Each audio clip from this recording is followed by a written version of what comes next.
दुश्मन को अपनी जान कहते हैं। हम अपनी जान के दुश्मन को अपनी जान कहते हैं। मोहब्बत की इस मिट्टी को हिंदुस्तान कहते हैं, हिंदुस्तान कहते हैं। जो दुनिया में सुनाई दे उसे कहते हैं खामोशी, जो आंखों में दिखाई दे उसे तूफान कहते हैं। जो ये दीवार का सुराग है साहब, जो ये दीवार का सुराग है, चाइना, अमेरिका, पाकिस्तान साजिशों का हिस्सा है, मगर हम इसे अपने घर का रोशनदान कहते हैं, अपने घर का रोशनदान कहते हैं। परम सम्मानी प्रधानाचार्य महोदय, मेरे प्यारे गुरुजन एवं यहाँ पर पधारे हुए सभी अतिथिगण और मेरे छोटे बड़े भाई और बहनों, मैं सिद्धि क्लास 6 विज्ञान वर्ग से आज गणतंत्र दिवस के अवसर पर देश प्रेम व राष्ट्र निर्माण के बारे में अपने कुछ विचार आप सभी के साथ साझा करना चाहूंगी। आजादी, आजादी का असली मतलब वही समझ सकता है जिसने कभी गुलामी की हो। हम सौभाग्यशाली है कि हमने स्वतंत्रवाद में जन्म लिया। यूं तो आजादी की लौ 1857 में ही चल चुकी थी, जो बरसाल बनकर 1947 में हमारे देश को आजाद कराई।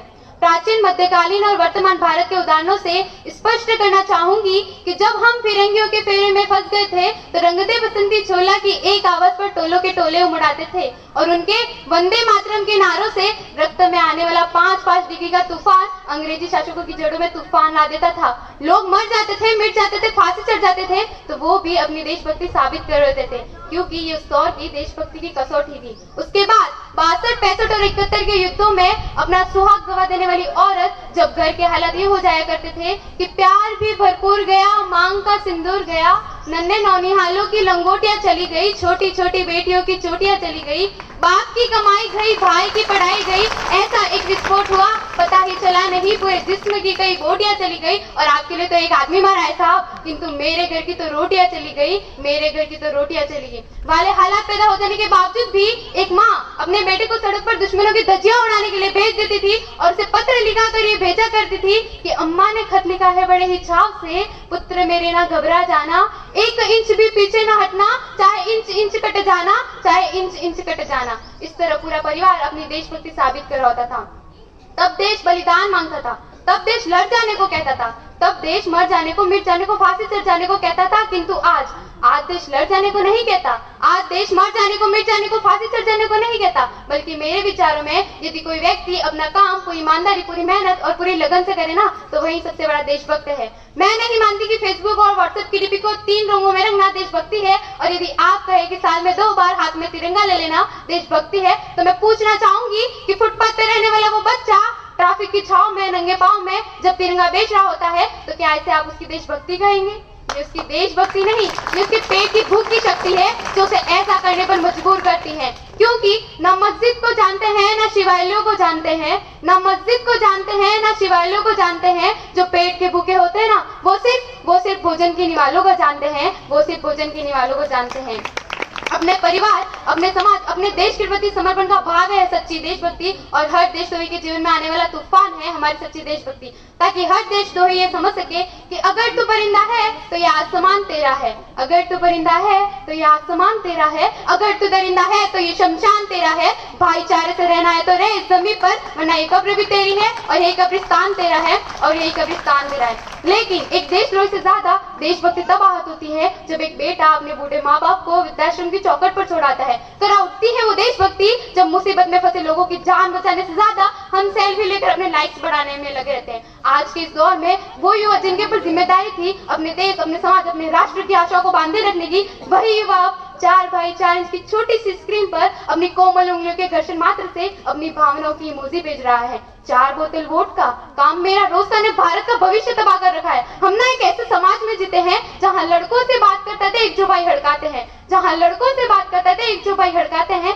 वही भाई अपनी गर्लफ्रेंड के किस्से घर में हंसकर सुनाते हैं। और मैं बता दूं कि महिला सुरक्षा के मामले में हम आज भी 90 स्थान पर आते हैं। हम एक ऐसे समाज में जीते हैं जहाँ पत्थर की मूर्त को लगते हैं 56 भोग और भूखे नंगे तड़पते सो जाते हैं लोग, भूखे नंगे तड़पते सो जाते हैं लोग। मजदूर को मजदूर समझिए, मजबूर नहीं, गरीब को काम दीजिए, दान नहीं, और अगर दान देने के इच्छुक है तो जीते जी रक्तदान दीजिए और मरने के बाद अंग दान देकर किसी मरते हुए को जीवन दान दीजिए। यही है सच्ची देशभक्ति और यही है सच्चा राष्ट्र प्रेम। न सरकार मेरी है न रब मेरा है, न सरकार मेरी है न रब मेरा है, और ना ही बड़ा सा नाम मेरा है। बस इतनी सी बात का गुरूर है मुझे कि मैं भारत की हूँ और ये भारत मेरा है और ये भारत मेरा है। परंतु एक वैचारिक बीमारी हमारे समाज में मुझे नजर आती है। कहा जाता है दुनिया के सबसे बड़े लोकतंत्र है जहां हिंदू पैदा होते हैं, मुस्लिम, सिख, ईसाई भी पैदा होते हैं, लेकिन बदकिस्मती है अब इंसान पैदा नहीं होते। और मेरे विचारों में न हिंदू की जरूरत है न मुसलमान की जरूरत है। राष्ट्र निर्माण के लिए केवल एक अच्छे इंसान की जरूरत है, केवल एक अच्छे इंसान की जरूरत है। जरा सोच कर देखिए, ये पेड़ पौधे और शाखाएं भी परेशान हो जाए अगर परिंदे भी हिंदू और मुसलमान हो जाए। एक शैक्षणिक बीमारी भी हमारे समाज में मुझे नजर आती है और बड़े ही आश्चर्य की बात है, जिस देश ने पूरी दुनिया को तक्षशिला और नालंदा देकर के विश्वविद्यालय शिक्षा की बुनियाद रखी, आज विश्व के 100 सर्वश्रेष्ठ विश्वविद्यालयों में हमारा एक भी विश्वविद्यालय खड़ा नहीं हो पाता। जहां एक और हमारे पास IIT, IIM और NIT जैसे शिक्षण संस्था है, वही दूसरी ओर इस देश के गरीबों को बेरोजगारी के लिए जमात में खड़ा करने के लिए उनके हाथ में सर्व शिक्षा अभियान का झुंझुना पकड़ा दिया जाता है। उनके हाथ में बेरोजगारी का झुंझुना पकड़ा दिया जाता है। और मेरे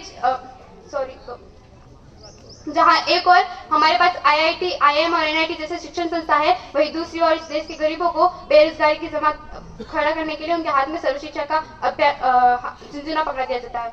और मैं बता दूं, इसका केवल एक कारण वो ये कि हमारे देश की शिक्षा नीति केवल 2 तरह के लोगों के लिए बनती है, पहले वो जो विद्वान है, दूसरे वो जो धनवान है। इसी तरह की कई गजब की बीमारियां हैं और इन बीमारियों की जो जड़ है ना, वो है हमारा अंधविश्वास।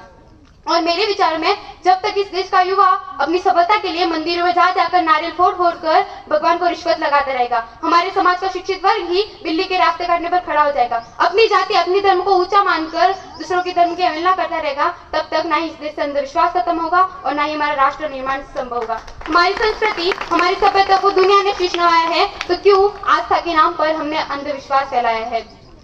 मेरे विचारों में हमारा राष्ट्र निर्माण तब संभव होगा जब इस देश में महिलाओं की पूजा नहीं, उनकी इज्जत की जाएगी।